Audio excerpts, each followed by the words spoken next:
This is a great day, and thank you, Charlene, for that introduction. Now we're going to get into a conversation, and this conversation is about what Teki has been doing. But we're not going to tell our story. We have students here who've gone through the Teki program, and they've applied what they've been learning.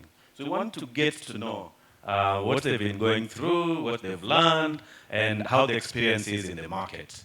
And as Shalina has mentioned, they're from different courses. We have someone from, that is Yvonne, she's from innovation. We do a lot of training around entrepreneurship and innovation. We have Tamara representing mentorship. We've also done a lot of mentorship with young girls that were paired with different mentors from the industry. We have digital marketing represented by Pauline. Hi, Pauline. And we also train a lot around digital marketing, e-commerce. And we have Tony. And Tony is from the Creator Pro program. And we also do a lot of trainings around content creation and how to transform your influence as a content creator to become one of the most influential business people. We're saying that it's not just about creating content, it's transforming that influence into business. And now let's get into this. I want us to do a quick introduction. Tell us about yourself and what you do, and just a little bit of what you've learned. We can start with Tamara. Hi everyone. Hi. My name is Tamara Kertich, and today I sit here as a proud top tech girl 2025 of Teki. I also am a graduate at the University of Nairobi. Clap it for me. I graduated this year with Bachelor of Commerce in Finance. I also very privileged in doing my second degree of Bachelor in ICT, graduating next year as well. And above all that, I run an organization called Padcare, a social enterprise that helps girls around menstrual health and period poverty. So that is me in few words. Yes. Hi, my name is Yvonne Chemutai.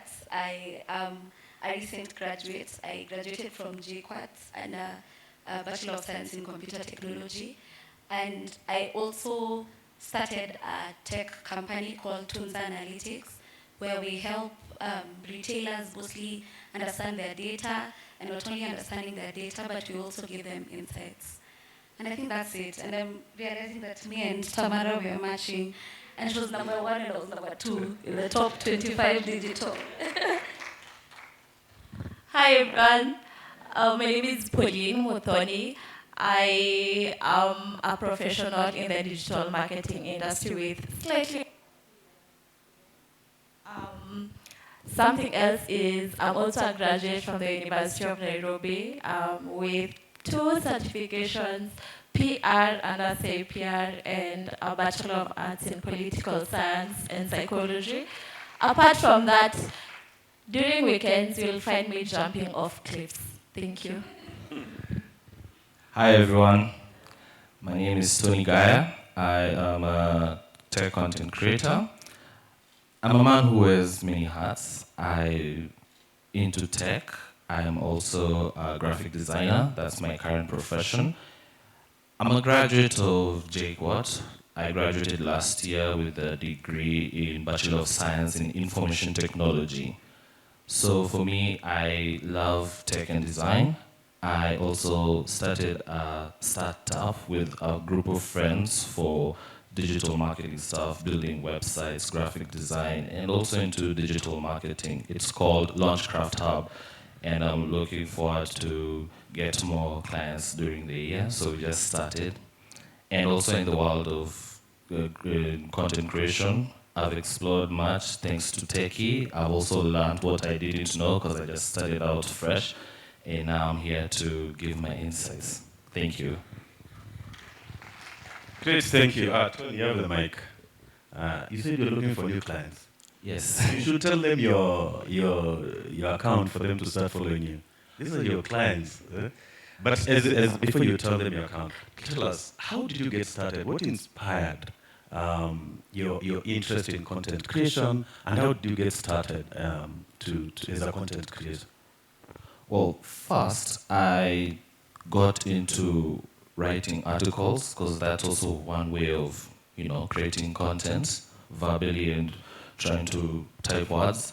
Then I realized I wanted to express more visually in expressing my opinions in my niche in tech. So I guess started writing articles, then I moved into content creation, like sometime in 2023, because I started getting influenced by the big influencers and content creators in that niche. The likes of like Roy Kanye, they inspired me to do so, the likes of Duncan's Tech, and I realized these guys are actually younger than me because I'm a bit older than them. So I was like, if I wish I started a long time ago, I'd be far by now, but they say it's never too late to start even if you're old, and I went with it. What type of content do you create? Mostly just on aspects of tech, like consumer tech, insights of tech, the emerging trends of tech, a bit of cybersecurity, and also what is happening in, the technological policies that are affecting our day-to-day lives. Every time we talk about content creation, I think everyone thinks of, I need to have a smartphone, I need to create a lot of content every day. How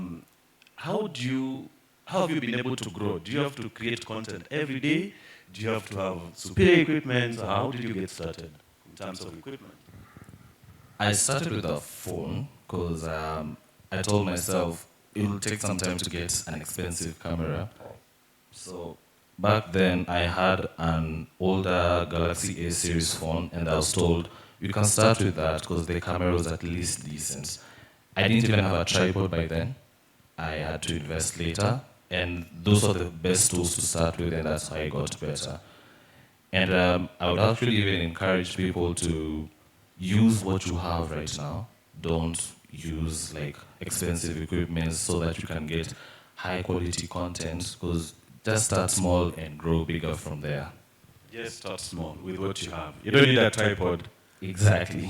Yvonne, you're the champion of innovation, and you've talked about Tunes Analytics. Tell us a little bit about Tunes Analytics, how you started Tunes Analytics, and have you been able to get your first client? So with Tunes Analytics, it mostly addresses a very practical and costly problem. Most of the small and medium-sized retailers in Kenya have data and they don't know how to use it, or they don't even know how valuable their data is. So while we've been out here and we've been talking to retailers and business owners, we've realized that most of the business owners work on intuition. Like, ninaona ni kama hii kitu itauza. So they are not really sure of what, they're not using data to make their informed decisions. So you would find out that for a business, a problem that will take them to notice very soon with data, it takes them about 6 months, and then another 6 months to fix that same problem. So if they had data backed up decision, this same issue would have been flagged immediately, or even in 1 or 2 months. So Tunza Analytics is a business intelligence platform that turns raw retail data into actionable insights. So for me, when I started Tunza, I had done businesses and I have failed quite a number of times.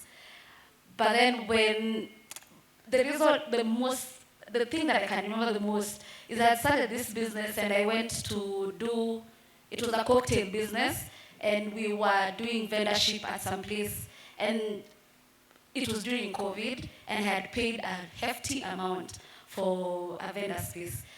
And then I had made 250 bottles, and I only sold 50 bottles. Let me tell you, that day I cried. I've never experienced such pain in my life. Even heartbreak wasn't like that. So I eventually, I started noticing if I had actually asked the event organizers how many people are coming, these people, what do they drink? Just asked data and done my own research, and it was COVID, so it was during curfew. If I had done all this research, I honestly would not have made 250 bottles. I'd be practical with my expectations, and I started thinking that I think I love data, and data, if I have data, then I won't fail. Yeah. Heartbreak kwa biashara. Pole sana. When did you start Tunza Analytics? Still in school as a student? Yes. I started Tunza in 2024, around May. Great. And how's been the journey? Do you have a client? Is it still an idea? So what we've been doing currently is testing the solution. So we've tested with 2 companies. One of them is a bookshop in Kitengela, and another one is a big pharmacy. It's been good. Unfortunately, for the big pharmacy, we had not anticipated that much data. Like, these people have 100 and something stores in Kenya, and they have data from 2000. So when we got them as a client just for trial, character development, that's honestly businesses will teach you who you are. Yeah. Data is the next goal. Now, Tamara, you've gone through the entrepreneurship and mentorship program, and you've talked about different initiatives. You've also graduated recently. But about mentorship, tell us a little bit about your experience, and tell us about your mentor. Okay. I went through the program of mentorship under the Spark Mentorship program of Teki that started earlier this year around January. We did a whole program teaching us on soft skills and also hard skills, and at the end of that program, we were paired up with our mentors. I was paired up with my amazing mentor. She's called Donna Rege, and I must say, when I was starting this program, I had really prayed for a mentor. I wanted a mentor to show me where I am going, show me what I'm doing, and just try and make these strings align, in my head. So I was paired up with Donna Rege, and she's been an amazing mentor. She has taught me to listen to my emotions. Most of the time, for me, I don't want to deal with my emotions at the moment. I want to cover up with work. I want to just put on work, but she taught me on how to deal with emotions, especially now that I was starting my enterprise. I would go to partners and investors, and they would tell me, hey, your business doesn't make sense, and it would really drain me and kill me a lot. But after going to her, she'd mentor me and encourage me that they're not saying no to your business, they're just saying no, that they are not able to work with you at the moment, but they're not saying no to your business. The other thing that she taught me is on guiding my energy to the right channels. Listing down all the to-dos that I have, listing all the things that I have, and pointing them out to what drains my energy and what gives me energy. Because I do a lot of things. I'm in school, I am doing my enterprise, I have other side businesses, I'm in leadership, so I had a lot of things to do. So I would list everything down and take note of what gives me energy, what drains my energy, and focus on what actually boosts my energy. Because if I do things that drain my energy as a first thing, I'll end up the day doing nothing. And I have so many things that give me more energy, and I'm able to do them. So with those guidelines, I'm able to move forward. I can say she's my unpaid therapist, and I thank her for that. So yes. So that you're unpaid therapist. How do you approach mentorship? Is it everyday meeting? Do you have like a schedule? How do you engage your mentor?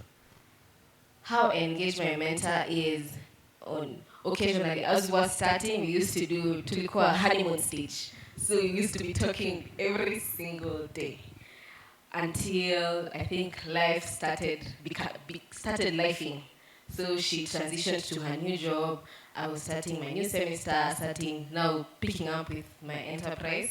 So we went from talking every day to once a week, and then we meet. We make a point of meeting at least every month. That we give ourselves updates, we give each other our life updates, and we we see how we can actually move forward. Because one thing that I have realized as well, it is not just a straight line mentorship, it's a reverse mentorship. As she is giving me the unpaid therapist services, I also give her the skills and knowledge that I have. I've been able to, she was starting a foundation, I was able to help her familiarize with what she's doing in the graphics part, in designing the name and all that. I was able to do that for her. And also, I don't know if she realizes it, but sometimes I feel like I give her some encouragement as well. She was starting her new job and she found it a bit tough. And I was like, good Donna, you got this. And from when we were leaving that meetup, I felt she was a bit more cheerful, and that gave me a tap on the back. So, yes. Great. So it's a two-way traffic. It's a reverse mentorship. Great, Pauline. You started Teki, and then I was checking your LinkedIn, and I saw you started off as a digital marketing associate, and less than 1 year you are a digital marketing lead in the organization that you work for. Tell us about your journey. How has it been? How did you grow that fast within the digital marketing space? For me, it was strategy. So I started by doing the execution part. So I wanted to know and understand how to turn normal ideas into profitable ideas for the business. So my journey started with doing content creation for them, community management, understanding what the business was lacking when I joined, and now 1 year down the line, I got to understand the insights that they were lacking, so that's how I pivoted. So 3 things: data, market research, and authenticity. Something else is I realized that businesses or corporates are in the business of making money.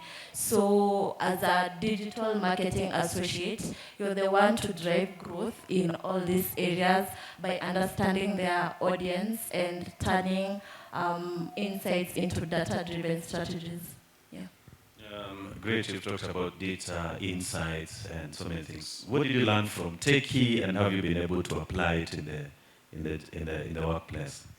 Oh my God, I think if I didn't do the Teki program, I'd be guessing in my work. So Teki gave me the fundamental skills to actually apply in my area of work. So from audience segmentation to budgets to different aspects of digital marketing, and that's how I've been able to climb up the corporate ladder, if I may say.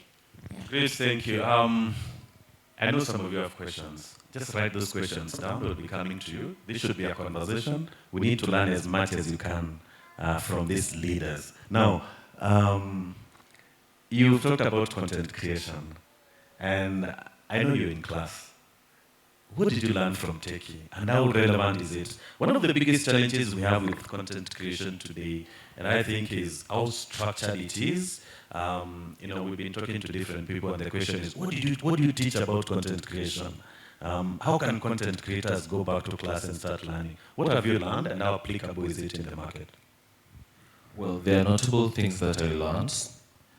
The key thing now that I learned for the business sector is, as a content creator, you need to know your worth and then put it in your rate card, because your rate card is actually the reason why you put yourself out there, so that these clients, these huge companies, or these small businesses can see what you're doing there, and if the return on investment is worth for them. So for you and them, it's both a win-win.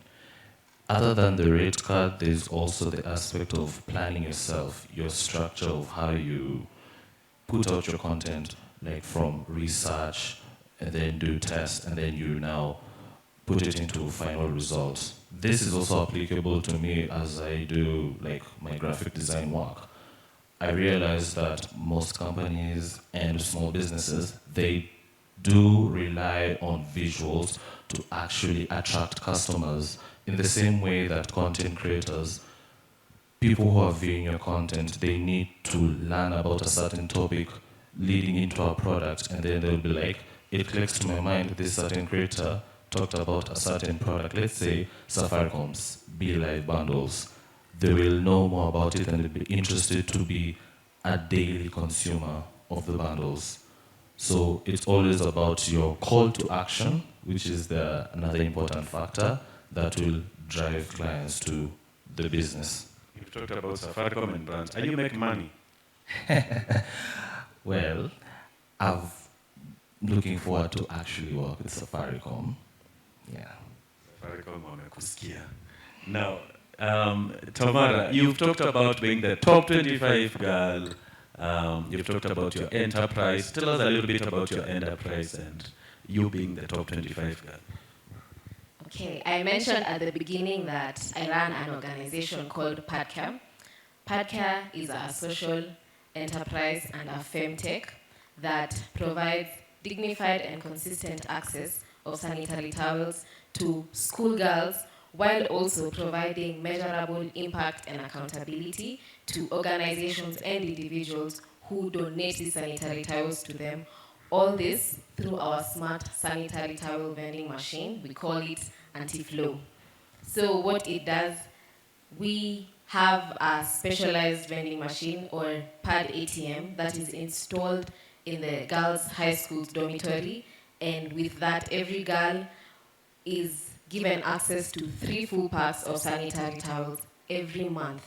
And on the other end, as Kipsata said again, we're using the same data because every girl is given a unique identity card. It's called a flow card. With that card, they go, tap the machine reads their name, picks up their name, and every month they're given access to 3 sanitary towels. So the first time they come, they're able to know that they've picked the first sanitary towel for the month. The next month, there's the next time until 3 times. And with that data, we're able to report to our partners and donors and organizations, individuals who are partnering with us and sponsoring. We are able to tell them, so you supported School Z. With School Z, there were 300 girls. These 300 girls, 283 of them got sanitary towels. How many sanitary towels did they get? When did they get it? And if there's any comment, if they needed more than 3 packs, what is the reason? And all that. And from that, the organizations are able to plan when their next CSR will be, when their next donation will be. They won't come and overflood the school with countless number of sanitary towels, but they'll be able to know in month October, we donated 200 sanitary towels and 283 girls needed sanitary towels. So in the next month of November, we won't donate 200, we won't donate 500, but we'll donate around 300 so that it fits everyone. This problem came about, again, earlier this year when I was talking to our newly hired farm manager's daughter. She was in school, and before they came to our place, they were living from hand to mouth, and she was still in school. When she was going to school, she wasn't able to get sanitary towels. She wasn't able to even have the money to buy. And when she is in school, there are many organizations who used to come and donate sanitary towels, just like all of us. Right now, especially in December, we have these pad drives and donations that we would go out there, donate so many sanitary towels, but the problem would go to, we don't know who we're donating it to, and the sanitary towels, you may be donating 1,000, and in that school, they are, let's say, 900, and you've gone there once the whole year. It means that girl gets 1 sanitary towel the whole year. In real sense, you haven't made a lot of impact. So from that, I came, and now with the help of Martin and Teki, we were able to put that idea in writing. and now conceptualize it and now build it to something bigger. We've been able to at least touch a number of students. I'm sure we'll get to that. We've been able to get to a wide number of students. We've built our MVP, and we can't wait to see what 2026 has for us as Padcare. Great. It's a great progress. Yvonne, Tamara just talked about an MVP. You've been through the innovation and entrepreneurship class. Tell us about the class, what you've learned, and how you've been able to apply it in your Tunza business. So the first time I met Martin was in some classroom, in some room over here, and we were presenting our solutions. And I had so much, like Martin would have given me 2 hours and I still wouldn't have finished talking. So, and Martin, he helped me, he asked me what really is the problem you're solving. And if you can say that in one statement. And then also, we had so many features that we were trying to build at that stage. One of the lessons you taught us was how to build an MVP and how to mostly focus on write down all the features that you have and start with one feature. So that now, once you've started that one feature, test it out, come back, get feedback, iterate it, test it out again, and then now you can move on to the next features. That was the most important lesson for me because honestly, we were doing everything and anything and we weren't moving. We were just mark timing. But then when you say that, at least now, we move on from, we have inventory, sales, customer, insights, market. So we finished inventory, we finished sales, now we are working on our customer and marketing insights, segmentation. Wow, great. Pauline, you've talked about, I saw you graduate the other day with the CAPR, and you've done more than 3 classes in Teki. And again, you're working. How do you manage your life? I don't. So, I honestly don't, but I try myself. I try to make myself learn as much as I can. Because what I've realized, if you're not learning, you will be left out. And if you do not stick to one path, you're going to get lost in the bubble. So one, it has been consistency and trying to push myself to learn as much as I can, to be the best among my peers, to know that at the end of the day, I am working for something bigger than myself. And yeah, the goal is to be financially independent. Financially independent. Great. Anyone with a question? Anyone with a question before we close? Any question? Wow. Just one, yeah. Just start one question and then we'll be done.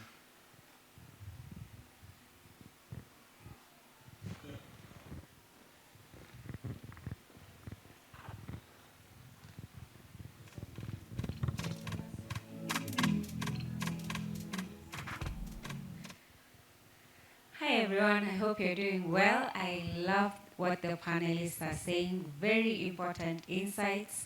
And my question is to the lady in pink. And you're doing such commendable job as with especially the sanitary towels. I'd like to understand what's the biggest challenge that you faced, especially when it comes to taking these sanitary towels to high schools, and are you considering taking them to now primary schools?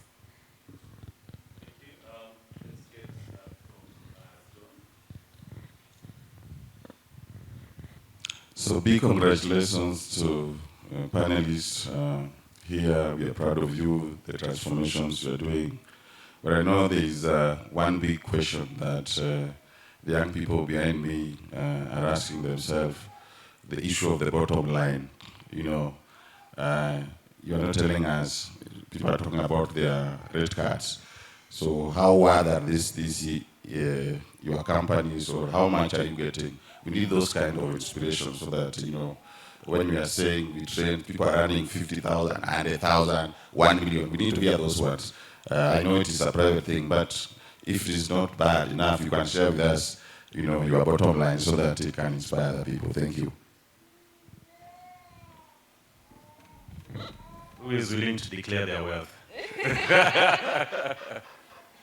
Tamara, there's a question for you. Okay, you asked the question on what is the major problem that we're having and are we considering primary schools? I will answer that question of the problem with an outreach that we did in October. We were going to Odakesi Secondary School at the border of Kenya and Tanzania. From here to Narok is 2 hours, and then from Narok to that school was about 5 hours. The road is bad. It's in the middle of Mara. So the major problem there was getting there. That was the first thing. The second thing, it is the interior kabisa of Narok. There was no shops anywhere close. So, on the first thing of distance, before we get there, before we distribute our sanitary towels there, we have to plan. We have to make a major plan. On transportation, we are planning on installing the vending machine there, transportation of that vending machine there. And then that vending machine holds up to 200 full packs of sanitary towels. So it means every month, after it gets to a minimum threshold of 30, that's what our system does. It alerts us when it gets to a minimum threshold of 30. We have to send restocks there. Again, the distance going there, it is a long distance. So that is our major problem from our very recent outreach. The second problem is getting partners. This part distribution, we are not charging. We are aiming at ending period poverty in Kenya. And us distributing it to them means they're not able to afford. So if you start charging them the amount we are buying it from, we buy ours at like 160. If I start charging them 160, from the first place, they don't have that 160. And that 160 is for eight single pads. They need like 24. So if I start charging them 160, it's not sustainable. So the other thing is we are looking for partners. So we're calling all of you, actually, you support us, work with us. You can reach out to our website, padcare.com, and you'll get to know how you can donate and support us. So that was the other problem. And maybe the last problem, we are building. So we are pulling a lot of muscles. So we are starting. Once we get there, we definitely will be doing a lot more impact than we're doing right now. So yes. Thank you. Just because of time, just answer the question of how much you're making and your parting shot. Hey, how much we are making? As I said, we are still pulling a lot of muscles. We are charging $10 per girl that is supported by a donor. So far, we've been able to support 308 girls. So $10 times 308 girls, you can do the math. Parting shot is use what you have now to get to where you want. Use what you, as he's also said, use what you have now to get to where you want. Start now. Yeah. How much we're making? For us, we are doing on trial basis, so we are not charging. We are just trying to test the system if it works. So at the moment, we are going on losses, but that's the beauty of entrepreneurship. You lose before you earn. So that's what currently we are facing. My parting shot is impact only happens when technology meets people where they are. So whatever you're doing, if you want to develop any solution, ensure you're meeting people where they are. Most of the people in Kenya are not tech savvy. So you need to, as you're building, educate them as well so that you can meet them where they are. And the smallness you have is within you. It is not the one that God gave you. So if you're operating on a small mindset, that is you're the one who's given yourself that mindset. You have to go to the mindset that God has given you, and it's not a small mindset. On salary, so something I will say is fortune favors the brave. Right now in my career, I'm moving forward with lessons I've learned from my certifications, my classes, and I am applying it. I'm applying it in all these companies. So the amount that I ask for or that I'm paid is X amount. Anyone from Kenya here? Nobody. So all I know is you need to ask for what you're offering that company and what the company is getting. Because with digital marketing, everyone is online. We are competing on platforms such as TikTok, where people are viewing cuts for fun, and you're there pushing for your business. So as much as the company is earning, be audacious enough to know that you're driving growth in this company and ask for what's that amount. Pauline, I've actually seen your boss around. So on the matter of rate card, it depends, especially for the content creator part. For me, as a graphic designer, I would say I normally earn from 30K to 50K, but my current position, I earn about 50K. And that is because I negotiated my salary for my worth and what I deliver. Because it's not just creative design, I also go into creative thinking. And this also applies now to the content creation part, where we get to discuss, we negotiate the deliverables, and then how that rate card applies in what I need to cater for. For example, I pay for Instagram ads or TikTok to boost the following if necessary, so that we can get a huge engagement. And that's now what covers in the rate card. And that one I can just say for sure, know your worth before you overprice yourself or undercharge yourself, because I also learned the hard way in my career in content creation, but I got better and I'm growing as I go along my creator journey.